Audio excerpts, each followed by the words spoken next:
ये कहानी टुनटुनी नाम की एक अनाथ चिड़िया की है जो बहुत ही ज्यादा काली थी, लेकिन वो दिल की बहुत ही अच्छी थी। टुनटुनी अपने चाचा कड़कनाथ सेठ के साथ रहती थी। उसकी खुद की एक बेटी थी जिसका नाम गोरी कौवी था। उसे टुनटुनी चिड़िया एक आंख भी नहीं भाती थी।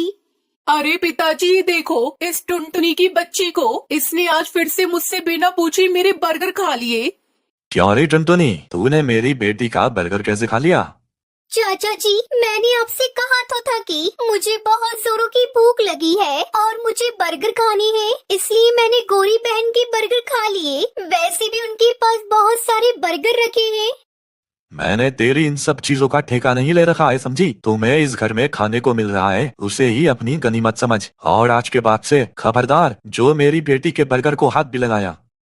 ऐसे ही काफी दिन गुजर जाते हैं। गोरी कौवी का जन्मदिन आने वाला था। वो टुनटुनी से उसके दोस्त को पार्टी में बुलवाने के लिए कहती है। ये सुनकर टुनटुनी बहुत खुश हो जाती है और हरिया तोता को भी गोरी कौवी के जन्मदिन की पार्टी में बुला लेती है। हरिया तोता जब पार्टी में आता है तब गोरी कौवी अपने बदतमीज दोस्तों के साथ मिलकर टुनटुनी का खूब मजाक उड़ाती है। हरिया तोता, तुम तो बहुत ही स्मार्ट हो, फिर तुम क्यों उस काली चिड़िया के पीछे पड़े हो? इससे तो लाख गुना ज्यादा सुंदर मैं हूँ। तुम चाहो तो मैं तुम्हारी दोस्त बनने को तैयार हूँ। इस काली चिड़िया को छोड़ो और हमारे साथ पार्टी एंजॉय करो। ये तो सिर्फ इस घर की नौकरानी है, नौकरानी। ये सब सुनकर टुनटुनी चिड़िया को बहुत बुरा लगता है। वो रोती पार्टी को छोड़कर बाहर जंगल में पहुंच जाती है। वहाँ पर वो एक पेड़ के नीचे बैठकर खूब रोती है।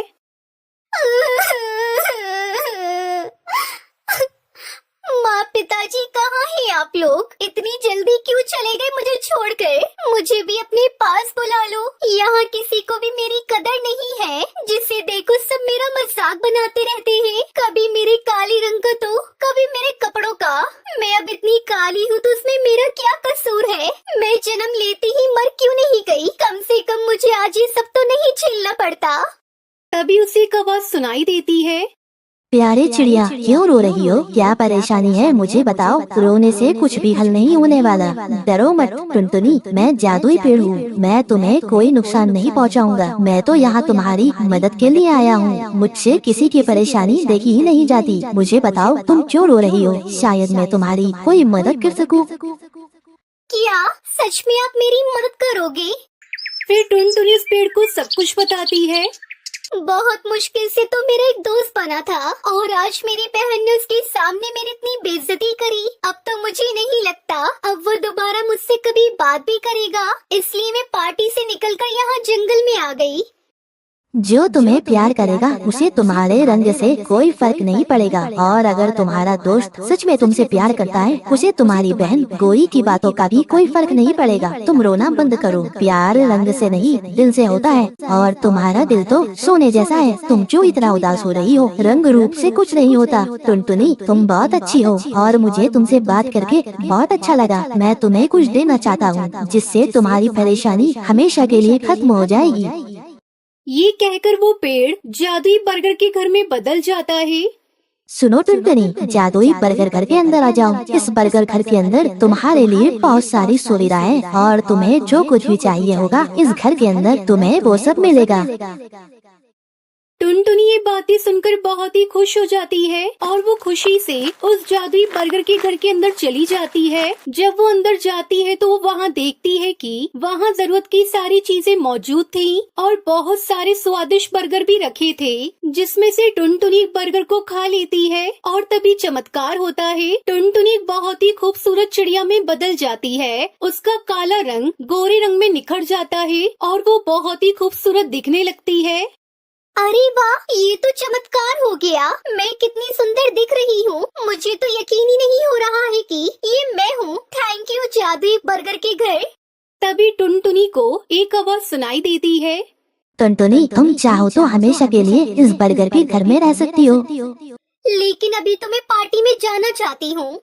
इतना बोलकर टुनटुनी पार्टी में वापस चली जाती है। पार्टी में सभी पक्षी टुनटुनी को देखते ही रह जाते हैं और हरिया तोता की आंखें फटी की फटी रह जाती है। गोरी को भी अपने पिता कड़कनाथ सेठ से कहती है, अरे पिताजी देखो तो, ये काली भूतनी कितनी सुंदर हो गई है। अचानक से इसे ऐसा क्या मिल गया जो ये इतनी सुंदर हो गई?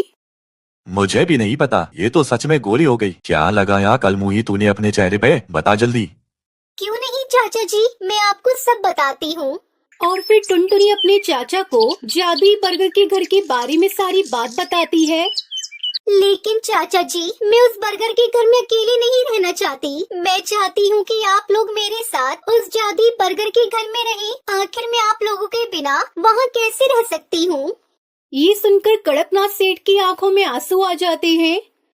मुझे माफ कर दो बेटी, मैंने कभी तुम्हें बेटी की तरह प्यार नहीं किया। मैंने हमेशा तुम्हें भला बुरा कहा, तुम्हारे साथ इतना बुरा व्यवहार किया, फिर भी तुम हम सबके बारे में इतना अच्छा सोच रही हो। बेटी हमें माफ कर दो। चाचा जी, आप माफी मत मांगिए। मैंने हमेशा आपको अपना समझा है। अगर आप मुझसे ऐसी माफी मांगेंगे तो मुझे अच्छा नहीं लगेगा। टुनटुनी बेटा, आज से मैं ही तुम्हारा पिता हूँ और आज से मेरी एक नहीं बल्कि दो बेटियां हैं।